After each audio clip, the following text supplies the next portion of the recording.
இயேசு நீங்க இருக்கையில நாங்க சோர்ந்து போவ. சொல்லுங்க, நீங்க எல்லாமே பார்த்து கொள்வீங்க. நீங்க எல்லாமே பார்த்து கொள்வீங்க. நீங்க எல்லாமே பார்த்து கொள்வீங்க. நீங்க எல்லாமே பார்த்து கொள்வீங்க. ஹல்லேலூயா. அவர் உங்களை விசாரிக்கிறவரானபடினால் உங்கள் கவலைகளை அவர் மேல் வைத்து விடுங்கள். ஆமென். அவர் எல்லாவற்றையும் காண்கிற தேவன். வேதம் சொல்லுகிறது, ஆகார் ஆண்டவருக்கு ஒரு பேர் வைக்கிறாங்க. என்ன பேர் வைக்கிறாங்கன்னா, நீர் என்னை காண்கிற தேவன். நீர் என்னை காண்கிற தேவன். அவங்களுடைய வாழ்க்கையில, ஆகாருடைய வாழ்க்கையில பிறந்ததிலிருந்து அவளுடைய வாழ்க்கையில் இருக்கிற உள்ளுணர்வுகளை அறிஞ்சு கொள்றதுக்கு யாருமே இல்லை. வெளி தோற்றத்தில் இருக்கிற எல்லாத்தையும் எல்லாருமே அறிஞ்சுக்கிட்டாங்க. அதான் ஆகாரை பார்த்து யாராவது ஒருத்தர் அவங்க கூட வந்தவங்க, பிரிஞ்சு வந்தவங்க யாராவது பார்த்தாங்கன்னா கேட்டாங்கன்னா என்ன சொல்லுவாங்க, உனக்கெல்லாம் நல்ல வாழ்க்கை, உன்ன மாதிரி தான் நானும் அடிமையாக வாழ்ந்தேன், ஆனால் இன்னைக்கு வரைக்கும் நான் அடிமையாக தான் இருக்கிறேன். நீ எஜமானனுக்கு மனைவியாவே மாறிட்டியே, நீ எஜமானனுக்கு மனைவியா மாறிட்டியா, ஐயோ நீ எல்லாம் ரொம்ப பெரிய ஆளு. ஆனா அந்த ஆகாருடைய இருதயத்துக்குள்ள எவ்வளவு பெரிய காயங்கள் இருக்குது அப்படின்னு சொல்லி யாருக்குமே தெரியாது. அதனாலதான் கடைசியில் அவங்க பேர் வைக்கிறாங்க, என்னை காண்பவரை நானும் இவ்விடத்தில் கண்டேன் அல்லவா என்று சொல்லி அவருக்கு நீர் என்னை காண்கிற தேவன், நீர் என்னை காண்கிற தேவன். சில நேரத்தில் நம்முடைய வாழ்க்கையில நம்ம கடந்து போகிற பாதை யாருக்குமே தெரியாது, யாருக்குமே தெரியாது. யாரும் எல்லாரும் என்ன சொல்லுவாங்கன்னா, உங்களுக்கு என்ன உங்களுக்கு என்ன அப்படின்னு தான் சொல்லுவாங்க. ஆனா நான் என்ன நம்புறேன் அப்படின்னு சொன்னா, ஆண்டவரை போல காண்கிற தேவன் வேறு ஒருவருமே இல்லை. அவர் காண்கிறார், அவர் பார்க்கிறார். நீங்க எந்த சூழ்நிலையில கடந்து போறீங்கன்னு அவருக்கு தெரியும். நீங்க பள்ளத்தாக்குல இருக்கிறது அவருக்கு தெரியும். நான் நம்புறேன், அந்த பள்ளத்தாக்குலே நீங்கள் நடக்கும் போது அந்த பள்ளத்தாக்கு உங்களை சேதப்படுத்தாமல் இருக்கிறதுக்கு காரணம் என்னன்னா, காண்கிற தேவன் உங்களோடு கூட நடக்கிறதுனால தான் அந்த பள்ளத்தாக்குல நீங்க சேதப்படவே இல்லை. நான் நம்புறேன், இது ஒரு புதிய மாதத்திற்குள்ள ஆண்டவர் நம்மளை காலடி எடுத்து வைக்க பண்ணியிருக்கிறார். நிச்சயமாகவே இந்த மாதம் எல்லா மாதத்தை விட ஒரு அற்புதமான மாதமாய், ஒரு திறந்த வாசலை உங்களுக்கு முன்பாக வைக்கிற ஒரு மாதமாய், உங்களுக்கு விரோதமாய் எழும்புகிற எல்லா சக்திகளையும் கர்த்தர் அழித்து போட்டு ஒரு மிகப்பெரிய வெற்றியை கர்த்தர் நமக்கு தந்து அவருடைய பொக்கிஷ சாலையை நமக்காக திறந்து இந்த மாதம் 2வது மாதம் மகிமையாய் கர்த்தர் நடத்துவாராக. ஹல்லேலூயா. ஆண்டவருடைய பிள்ளைகள் ரொம்ப கவனமா இருக்க வேண்டியது என்னன்னா, சில மனிதர்களை குறித்து ஆண்டவர் உங்களுக்கு காண்பித்து கொடுக்கும் போது நீங்க ரொம்ப ஜாக்கிரதை உள்ளவர்களா இருக்கணும். சிம்சோனை குறித்து வேதம் சொல்லுது, ஆண்டவர் சிம்சோனுக்கு தெளிலால் யார் அப்படின்றத கர்த்தர் காமிச்சு கொடுக்கிறாரு, சொல்லி கொடுக்கிறாரு. அப்படின்னா நீ நினைக்கிறது மாதிரி கிடையாது. அவளுடைய கேரக்டர் ரொம்ப வித்தியாசமானது, அவளுடைய பேச்சு ரொம்ப வித்தியாசமா இருக்குது. அவ ஒன்று பேசுறா ஆனா ஒன்று நடந்துக்கிறா, அவளுடைய பேச்சை நம்பாத அப்படின்றத ஆண்டவர் காமிச்சு கொடுக்கிறாரு. வாலிப தம்பிகளுக்கும் தங்கச்சிகளுக்கும் ரொம்ப கவனமா இருக்கணும். சில மனிதர்களை ஆண்டவர் காமிச்சு கொடுப்பாரு, இவங்க யார் அப்படின்ற காமிச்சு கொடுப்பாரு. சில சூழ்நிலைகளில் அவர்கள் நடந்து கொள்ற விதம், அவங்க பேசுகிற பேச்சு, இது எல்லாத்தையும் பாருங்க. சிம்சோனே, இதோ பெலிஸ்தியர் உண்மையில் வந்து விட்டார்கள். அப்ப ஆண்டவர் காமிச்சு கொடுக்கிறார், இல்லப்பா நீ நினைக்கிற மாதிரி கிடையாது. அவ வாயில ஒண்ணு பேசுறா ஆனா மனசுக்குள்ள இன்னொன்னு வச்சிருக்கிறா. அவ வேற மாதிரி உன்னை ட்ரீட் பண்றா, உன்னை வச்சு ஆதாயம் தேடுறதுக்கு விரும்புறா அப்படின்றத ஆண்டவர் காமிச்சு கொடுக்கிறாரு. ஆனா இந்த மனுஷனுக்கு என்ன அப்படின்னு சொன்னா, இந்த அடிமைத்தனம் அப்படின்ற ஒன்ன சிக்கினதுனால அதை புரிஞ்சு கொள்ளவே முடியல, அறிஞ்சு கொள்ளவே முடியல. நிறைய பேர் மாட்டி இருக்கிறது எதுலன்னா, கர்த்தர் அவ்வளவு தூரம் அவங்களுடைய கேரக்டரை காமிச்சு கொடுத்ததுக்கு அப்புறமும் அதுல இருந்து சிலரால வெளியே வரவே முடியாது, அப்படியே இருப்பாங்க. ஒரு டைம் ஒரு மனுஷனிடத்துல அப்படிப்பட்ட ஒரு காரியத்தை கண்டுபிடிச்சிங்களா, ஒரு விஷயத்தை ஆண்டவர் உங்களுக்கு காமிச்சு கொடுக்கிறாரா, நீங்க ரொம்ப ஜாக்கிரதையா இருங்க. அதுக்கு மேல அதான் மன்னிப்பு கேட்கலாம். மன்னிப்பு இன்னைக்கு நிறைய பேருக்கு மன்னிப்பு கேட்கறது ரொம்ப சுலபமா மாறிடுச்சு. நிறைய பேருக்கு சாரி கேட்கறது ரொம்ப ஈஸியா மாறிடுச்சு. அவ்வளவுதான். ஒரு சாரி கேட்ட உடனே ஒரு மனுஷன் திருந்திடுவான் அப்படின்னு நம்ம நினைச்சிட முடியாது. இல்லைன்னா அடுத்த நிமிஷத்துல வந்து நல்லா பேசின உடனே அந்த மனுஷன் திருந்திட்டான் அப்படின்னு நம்ம சொல்லிட முடியாது. சிலருடைய வாழ்க்கையில இருக்கிற கெடுதல்கள் வந்து மனசுக்குள்ளேயே இருக்கும். ஆனா எப்ப வெளிப்படும் அப்படின்னு சொன்னா, ஏதாவது ஒரு சூழ்நிலையில பாருங்களேன், திடீர்னு ஒரு பேச்சு வாக்குல வெளிப்படும். அவங்க பேசும்போது உங்களுக்கு தெரியும், ஓ இவ்வளவு கசப்பு உனக்குள்ள இருக்கா, இவ்வளவு மோசமான காரியம் உனக்குள்ள இருக்குதா, இதை வச்சுட்டு தான் நீ நடிச்சிட்டு இருந்தியா அப்படின்ற உணர்வு உங்களுக்கு ஆரம்பிக்கும். ஆனா அந்த மனுஷன் வந்து அதை அறிஞ்சுக்கிட்டு அதை ரொம்ப அழகா கிளியர் பண்ணிட்டான்னா நம்ம நிறைய பேர் மறந்துடுவோம். ஆனா நம்ம மறக்கிறதுனால, நம்ம வந்து அப்படி இல்லைன்னு சொல்றதுனால அந்த மனுஷனுக்குள்ள கசப்பே இல்லை, அந்த மனுஷனுக்குள்ள எரிச்சல் பொறாமை இல்லைன்னு நம்ம நினைச்சிடவே முடியாது. அதனால ஒரு டைம் வந்து ஒரு பர்சனோட ஒரு தோல்வி அடைஞ்சிருச்சு, ஒரு ஏமாற்றம் வந்துருச்சு அப்படின்னு சொன்னா, அதற்கு பிறகு எக்காரணம் கொண்டும் நீங்க வந்து ரொம்ப ஜாக்கிரதையா தான் இருக்கணும். ரொம்ப ஜாக்கிரதையா தான் இருக்கணும். ஒரு டைம் ஏமாந்துட்டீங்களா, அவ்வளவுதான் சார், உங்களை அடுத்த டைம் நான் ஏமாத்தவே மாட்டேன், எனக்கு அப்படி ஏமாத்துற கேரக்டர்லாம் எனக்கு கிடையாது, இந்த மாதிரி சூழ்நிலைக்கு தான் நான் ஏமாத்த வேண்டிய சூழ்நிலை ஆகி போயிடுச்சு அப்படின்னு அவங்க சொல்லலாம். ஆனா உங்களுக்கு ஒரு விழிப்பு இருந்துட்டே இருக்கணும். என்னதான் இருந்தாலும் ஒரு நாள் ஏமாற்றின அந்த மனுஷன் மறுபடியும் நம்மளை ஏமாத்துறதுக்கு ரொம்ப நேரமாகாது. அதான் ஐயோ தெரியாம செஞ்சுட்டேன், ஐயோ தெரியாம செஞ்சுட்டேன். ஒரு டைம் தெரியாம செய்யலாம், 2 டைம் தெரியாம செய்யலாம். அப்போ லைஃப் முழுக்க தெரியாம செய்வாங்களா? அது ரொம்ப கவனமா வாழணும். இல்லை அப்படின்னா இந்த உலகம் வந்து உங்களை ரொம்ப ஈஸியா உங்களை அழிச்சிரும்.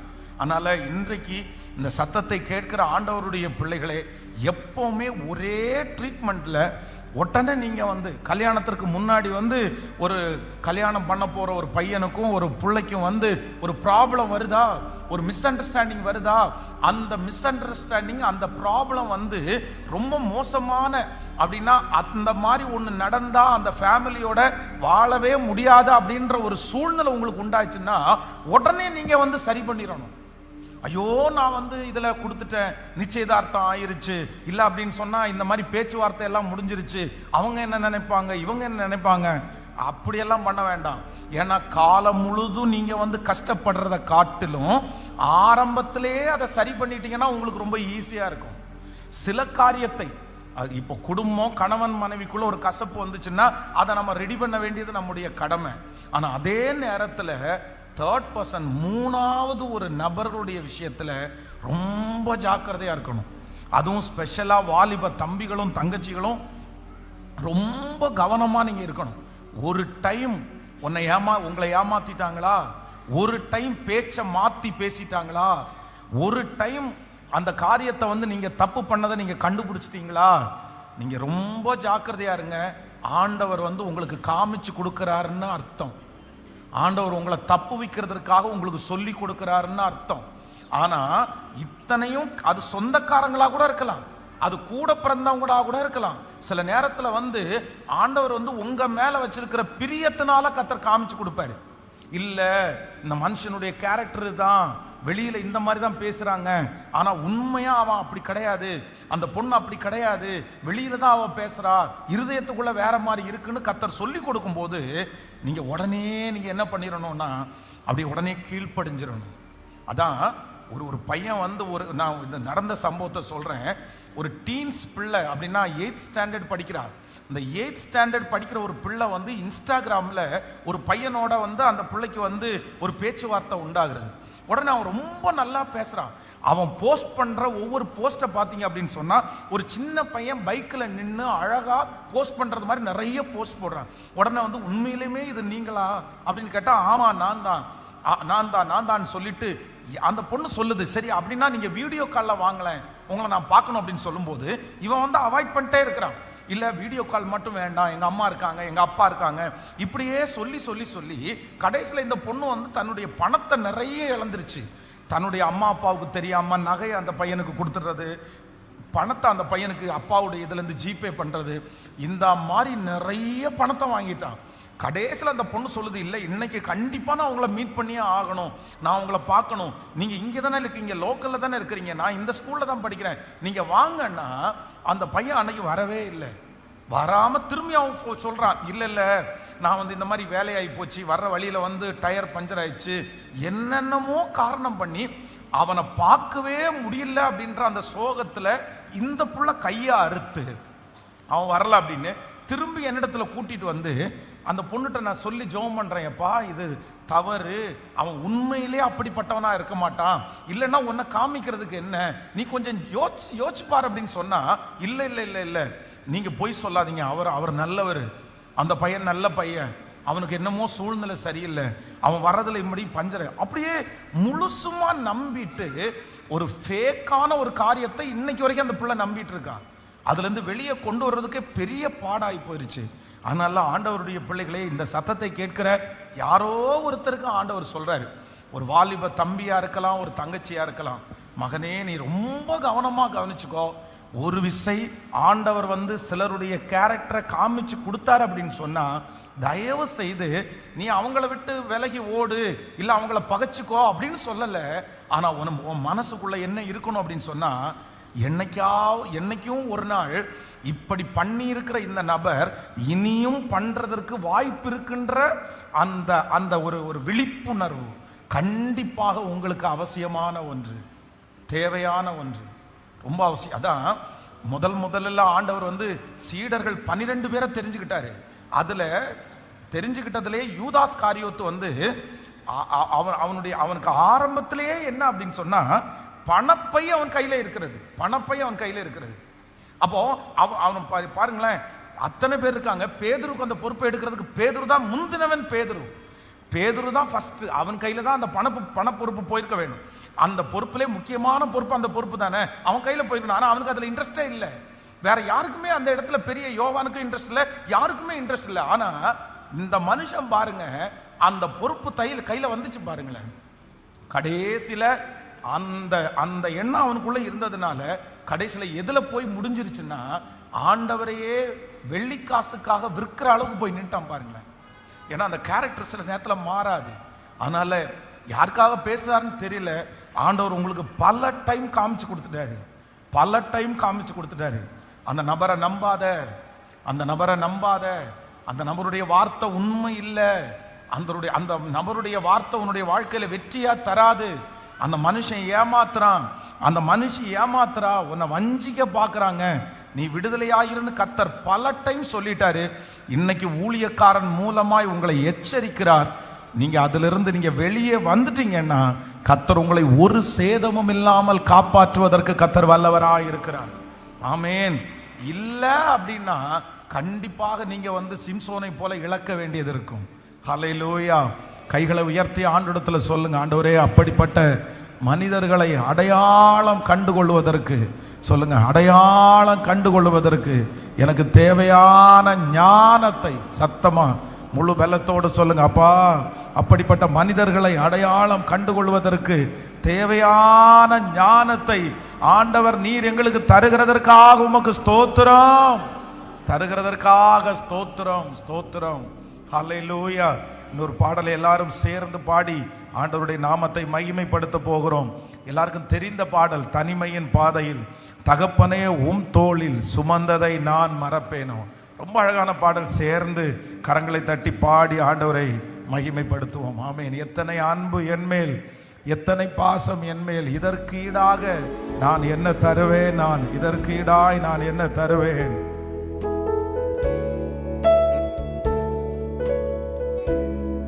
ஹல்லேலூயா.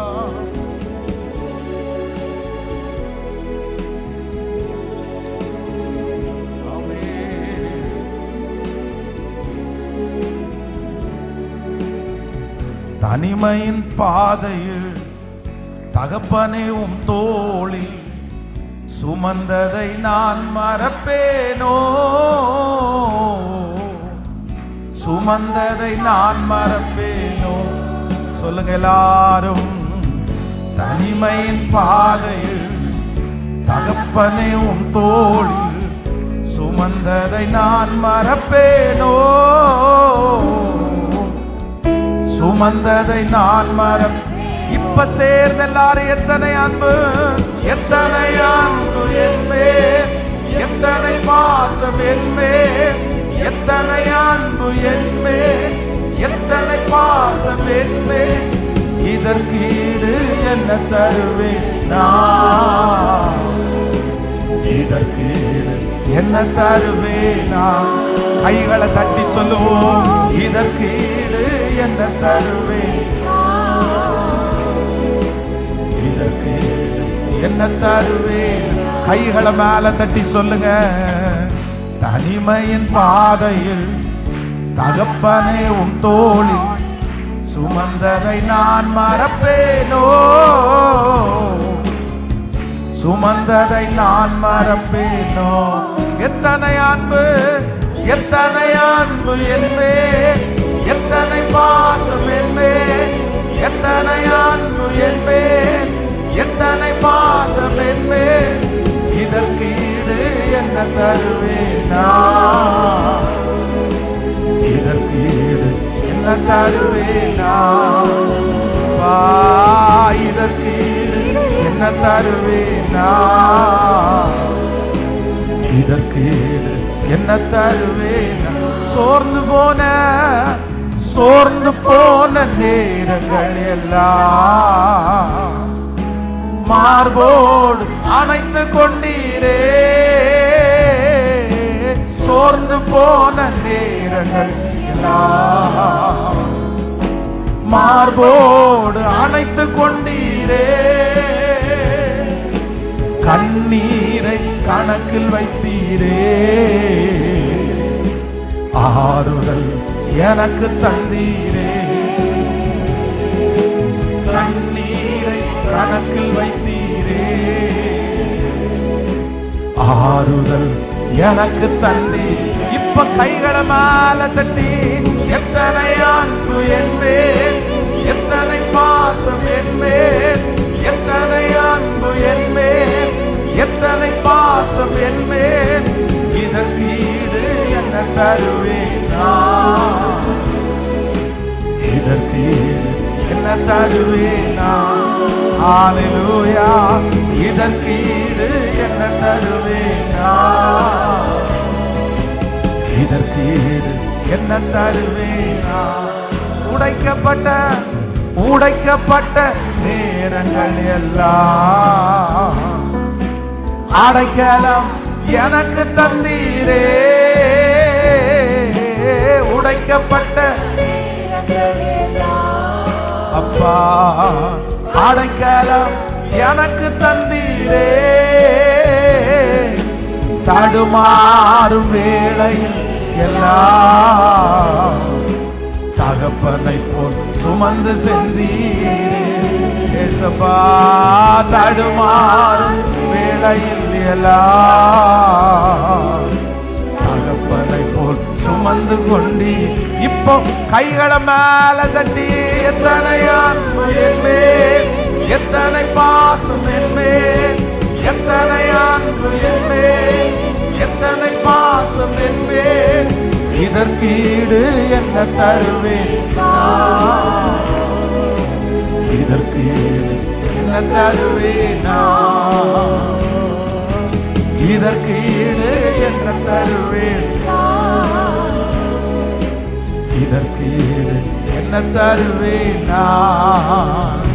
நீங்க போதும் எனக்கு, நீங்க போதும் எனக்கு, நீங்க போதும், நீங்க போதும், நீங்க போதும் எனக்கு, நீங்க போதும் எனக்கு, போதும் எனக்கு, நீங்க போதும், நீங்க போதும், நீங்க சத்தமா நீங்க போதும் எனக்கு, போதும் எனக்கு, நீங்க போதும், நீங்க போதும், நீங்க போதும் எனக்கு.